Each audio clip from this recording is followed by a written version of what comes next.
안녕하세요. 빛 좋은 게살구 크리스탈쌤입니다. 오늘은 제가 오랜만에 헤어 메이크업을 했거든요. 그래서 평소와 다른 모습으로 한번 얼굴을 내밀고 강의를 해보기로 했습니다. 제가 오늘 다룰 주제는 어떻게 하면 영어로 말을 잘할 수 있는가? 예요. 아마 많은 분들이 궁금해하는 부분일 거고, 이게 나름대로 제 노하우라 저도 수업 시간에 많이 이야기하는 건데, 앞으로는 좀 방송에서 많이 공유를 해드리려고 해요. 질문을 많이 주셨는데, 사실 솔직히 말씀드리자면 저는 어릴 때 유학 생활을 했기 때문에 남들에 비해 어떻게 보면 좀 더 쉬운 환경에 있었던 것도 같아요. 뭐 말씀드리자면 저도 고충이 많았죠. 저 진짜 돌아버리는 줄 알았어요. 저는 부모님이 저를 한국에서 내쫓아서 추방시켰다고 표현할 정도로 저 정말 힘들었거든요.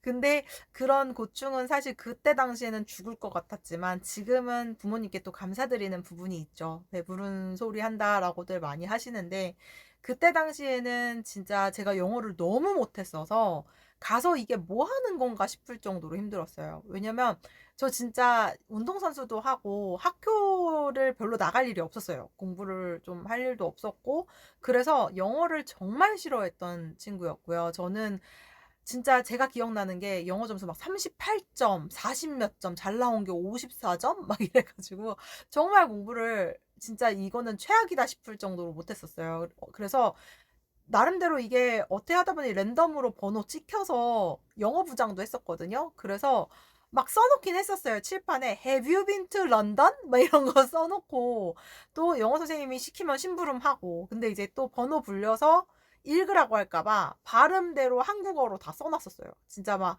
Have you been to London이면 Have you been to London 또 옛날에 선생님들이 막 일으켜 세워서 읽게 하고 이랬잖아요. 그 안 되는 발음을 수업 전에 매번 써놓고 제가 그 정도로 저는 영어를 읽을 줄도 몰랐고 영어를 진짜 못했는데 그랬던 제가 어쨌든 해냈잖아요. 제가 볼 때는 여러분들도 해낼 수 있어요. 자, 그러면 몇 가지 하셔야 되는 게 있는데 그 몇 가지를 제가 오늘 알려드릴 테니 한번 영어를 진짜 내가 해보고 싶다면 실천해 보시는 거 추천드리면서 오늘의 강의를 한번 시작해 보겠습니다. 네, 첫 번째는 당연히 노출입니다. 우리가 인풋이 있어야 아웃풋이 있는 거거든요. 밥을 먹어야 똥을 싸죠. 똑같아요. 뭔가 들어오는 게 있어야 나가는 게 있는 거예요. 우리가 태어날 때 태어나자마자 엄마의 뱃속에서 딱 나오면서 엄마 드디어 제가 나왔어요. 반갑습니다. 이날을 기다렸어요. 라고 말을 하는 게 아니라 우리는 태어나서 엄마랑 아빠랑 여러 사람들에게 엄마 해봐. 엄마, 맘마, 아빠, 자, 이쁘다. 이런 말들을 들으면서 우리가 처음으로 엄마라는 말을 내뱉게 되는 거는 정말 수천 번의 인풋이 있었기 때문에 아웃풋으로 나온 거예요. 아이들도 엄마의 목소리를 듣지 않고 부모님의 말을 듣지 않으면 당연히 말 못해요. 그 말은 똑같아요. 어떠한 언어든, 영어든, 일본어든, 중국어든, 이게 베트남어든, 내가 많이 들어야 나오는 거예요. 근데 많은 분들이 생각보다 듣기는 안 하고 자꾸, 아, 나 왜 이렇게 말을 못하지? 아, 못 뱉어 말을. 이라고 하시는 분들이 있어요. 당연히 이 부분에 있어서는 솔직히 이런 건 있어요. 우리나라 사람들이 좀 특징 중에 하나가 완벽주의적인 거예요. 틀리는 걸 상당히 싫어하고 어릴 때 굉장히 영어를 잘했어. 그러니까 나는 영어를 잘하는 사람인데 말만 못할 뿐이야 라고 많이들 하세요. 근데 말을 잘하려면요. 많이 들으셔야 돼요. 그리고 그 듣는 게 그냥 뭐 CNN, 뭐 디즈니 혹은 뭐 미국 드라마, 영화 이런 거를 듣는다고 되는 게 아니라 내 수준이 되는 걸 맞아 이렇게 들어야 돼요. 그러니까 내가 수준이 만약에 어린 아이야. 그냥 외국인들 만났을 때 대화를 하면 말이 안 나와요. 그러면 난 어린 아이인 거예요. 그러면 그 어린 아이 수준에 맞는 걸 보셔야 돼요. 만화죠. 저도 어릴 때 처음에 한국말이 익숙해지기 전에는 당연히 이런 거 봤어요. 뽀뽀뽀. 나이 티 나죠? 뭐 혼자서도 잘할 거야. 지금 아마 들으시면서 그게 뭔데? 라고 하시는 분들도 계실 것 같아요. 근데 그 외에도 그 다음 세대는 뭐 텔레토비, 그 다음 세대는 뭐 아마 뽀로로였나요? 바로? 아마 뭐가 또 있었을진 모르겠는데 뽀로로도 나오고 그게 이제 계속 이어져서 많은 분들이 보면서 문화를 배우기도 하고 말하는 것도 많이 익숙해지죠. 영어도 마찬가지예요. 내가 영어를 잘하고 싶다. 유아 프로그램을 보셔야 돼요.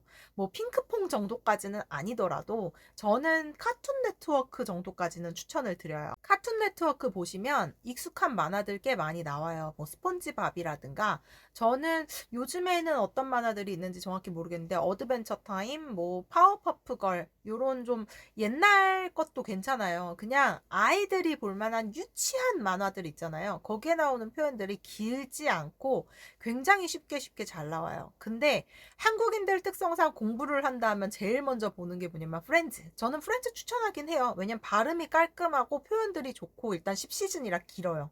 스토리도 나름 재밌고 그 안에 나오는 문화라든가 스타일링도 저는 아직까지도 너무 재밌게 볼 정도로 좋아하거든요. 근데 저는 프렌즈까지 가기 전에는 일단은 좀 더 쉽게 가는 거를 추천드려요. 그래서 만화를 먼저 보시고 그 다음에 이제 좀 어른들 거 보고 싶으면 그 다음에 좀 디즈니 정도 그리고 이제 뭐 발음 좋은 미드 같은 거 그리고 이제 영화 이렇게 넘어가면 좋기는 한데 사실 처음 시작부터 다들 막 영화 인턴 뭐 옛날 뭐 혹은 이제 뭐 해리포터 생각보다 되게 어렵거든요. 왜냐면 이게 영국 영어라서 발음 자체가 어려워요. 그러니까 이거를 좀 쉽고 내가 즐길 수 있고 요런 것들을 보셔야 되는데 처음부터 너무 어려운 거 하니까 못 알아듣겠거든요. 그럼 금방 질려요. 공부하기가 싫어지는 거예요. 공부는 내가 하고 싶어야 되는 거거든요. 근데 물론 요즘에 또 입시나 내신 공부를 한다면 그건 또 다른 얘기예요. 그거는 하기 싫어도 재미없게 해야 돼요. 근데 우리가 말하는 거는 적어도 재밌게 하자고요. 즐기려면 알아듣기 쉬운 거 들으면서 자신감 좀 붙이고 그러다가 내가 마음에 드는 말투 같은 게 나와요. 그러면 그때부터 섀도잉이나 에코잉 같은 걸 준비를 해보는 거예요. 대본을 사든 다운받든 해서 예를 들어 내가 프렌즈에 나오는 제니퍼 애니스톤의 목소리랑 말투가 마음에 들어요. 그러면 그 드라마를 계속 보면서 걔 말투를 계속 따라하는 거예요. 섀도잉은 그림자처럼 그냥 걔 말을 동시에 따라하는 거고 에코잉은 메아리죠 말 그대로 얘가 말한 다음에 이어서 따라하는 거예요. 예를 들어 How are you? 하면 How are you? 이렇게 똑같이 따라하는 거죠. 하다 보면 그 사람의 말투랑 좀 억양 같은 걸 가지게 돼서 좀 세련된 영어를 할 수 있게 되긴 해요. 근데 거기까지 수준이 되려면 제가 볼 때 시작은 스폰지밥 같은 거예요. 그러니까 보면서 거기 나오거든요. 뚱이가 영어 이름이 뭔지 아세요? 되게 달라요. 패트릭이에요. 그러면 걔네 둘이 이름을 서로 불러요. 스폰지밥 이렇게 오면은 패트릭 이러면서 막 대답하거든요. 그런 거 그냥 괜히 따라하고 왜냐면 패트릭이라는 이름도 우리나라에 없는 알 발음이 들어가요. 많은 분들이 패트릭이라고 많이 읽거든요. 그런 것들 먼저 익히게 되는 거죠. 그래서 저는 제일 먼저 해야 되는 게 좀 쉬운 만화 보면서 내가 어린아이 수준이면 어린아이 수준부터 시작을 하는 거를 추천드리고 싶어요. 저는 솔직히 말하면 유학 가서 배운 영어도 정말 많이 도움이 되기는 했어요. 이게 저도 만화를 진짜 많이 보기는 했거든요, 근데. 그러니까 이게 사람들이랑 대화해봤자 저는 저 사람이 진짜 저를 배려해서 천천히 말해주지 않는 이상 못 알아들었어요. 뭘 계산하면 계산대에 나오는 숫자만 봤고요. 그 사람이 뭔가 말하면 하다 왔어요. 그때는 번역기도 없었고요. 진짜 이만한 전자사전 하나 들고 다니면서 단어만 간신히 찾는 그 정도였기 때문에 아예 소통이 안 됐었는데 저도 만화도 보고 사람들 말도 자꾸 기울여 듣고 그때 처음에는 막 해석도 하려고 했죠. 단어 들으면서 뭐 예를 들어 How are you 하면은 당연히 How are you라는 말은 반사적으로 I'm fine, thank you, and you 나올 때기 때문에 이 정도는 나왔는데 예를 들어 저한테 뭐 Did you have a good weekend? 라고 물어봤어요. 그러면 Did you have 과거형 weekend 주말? 주말 잘 보냈냐는 거구나. 야? 네, 이렇게 대답을 했었는데 이제 어느 순간 이게 듣기를 계속 하다 보니까 들려요. 해석을 안 해요. 딱 듣자마자 이게 뭔 말인지 알겠는 거예요. 그래서 제가 너무 기쁜 마음에 그날 귀가 딱 뚫린 날 동네방네를 막 뛰어다녔어요. 그리고 제가 너무 좋아했던 할머니 할아버지가 계셨어요. 조이 할머니랑 존 할아버지였는데 그 집에 막 뛰어들어가서 I can hear, I can hear 이라고 소리 지르면서 막 나 이제 들린다고. 근데 그때 너무 좋았던 게 지금이랑 다른 세상인 게 뭐냐면 조이 할머니가 너무 축하한다고 초콜릿 케이크를 저를 위해 구워주셨거든요. 진짜 맛있게 먹었던 기억이 나요. 그러니까 이게 참 언어라는 건 일단 들려야 돼요. 그다음부터는 제가 말은 못하는데 어떻게든 말을 하려고 했었어요. 왜냐면 자꾸 들리고 알아듣겠는데 말을 못하겠어. 미치겠는 거예요. 대부분 아마 한국인 분들은 저와 다르게 듣기가 더 잘 되실 거예요. 전 그때 진짜 못했었거든요. 그래서 좀 약간 말을 자꾸 하고 싶으니까 어떻게 했냐면 뻔뻔해졌어요. 저의 2단계 가장 중요한 건 뻔뻔함입니다. 자, 인풋이 됐으면 뻔뻔해져야 돼요. 정말 부끄러움 없이 떠드는 겁니다. 내가 틀려도 돼. 어차피 내가 영어 못하는 거 저 사람 알아요. 내가 한국인인 거 알고 한국인 발음인 거 알아요. 그때는 그냥 뻔뻔하게 던지는 겁니다. 이게 단어 하나를 던져서라도 같이 소통이 되면 돼요. 한국어도 어차피 우리 문법 맞춰서 말하지 않아요. 그러니까 영어도 굳이 문법을 막 완벽하게 맞추지 않아도 소통만 되면 된다는 거죠. 완벽하게 말할 필요가 전혀 없어요. 꼭 그 상황이 돼서 내가 뭘 말하고 싶은 게 있으면 일단 던지세요. 당연히 영어도 좀 주의해야 될 표현 같은 게 있기는 한데 그거는 추후의 일이고 어차피 내가 초보자라는 거 알면 상대방들은 그냥 알아서 이해해요.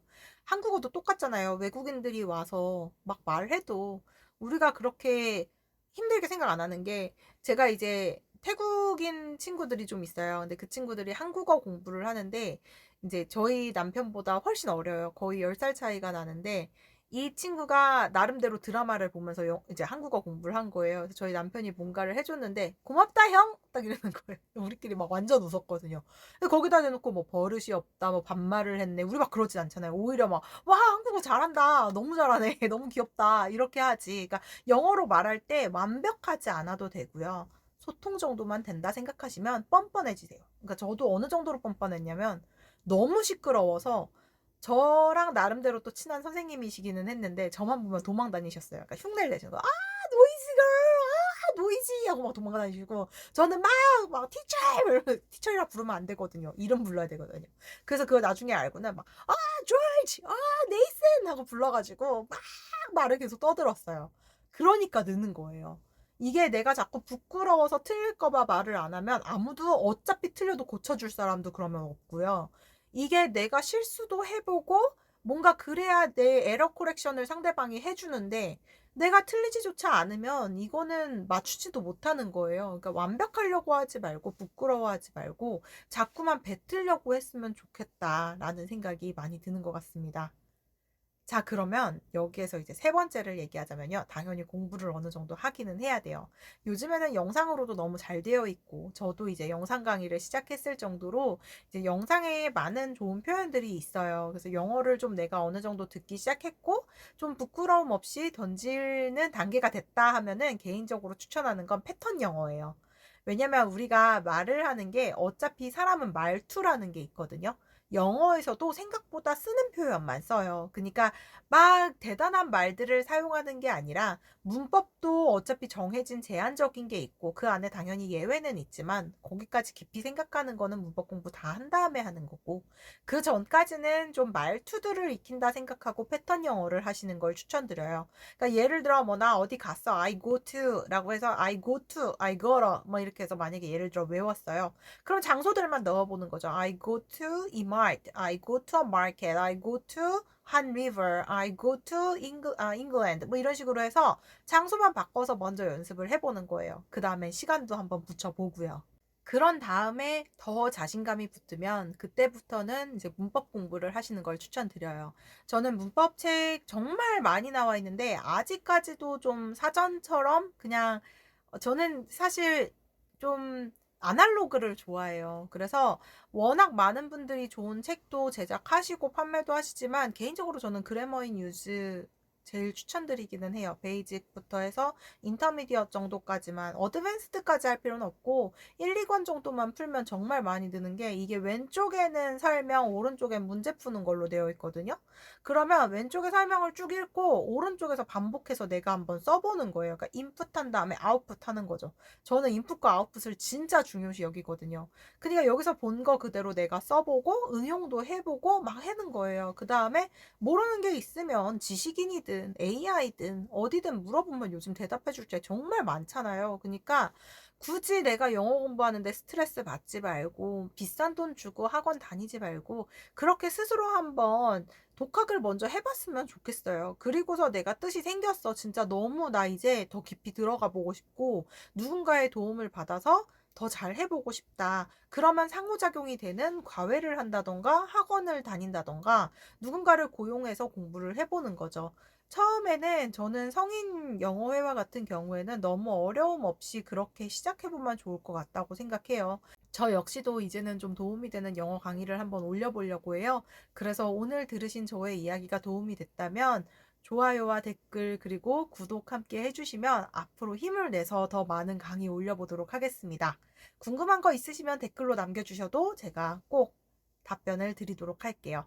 네, 그럼 저는 이만 물러나도록 하겠습니다. 여러분들 안녕히 계세요.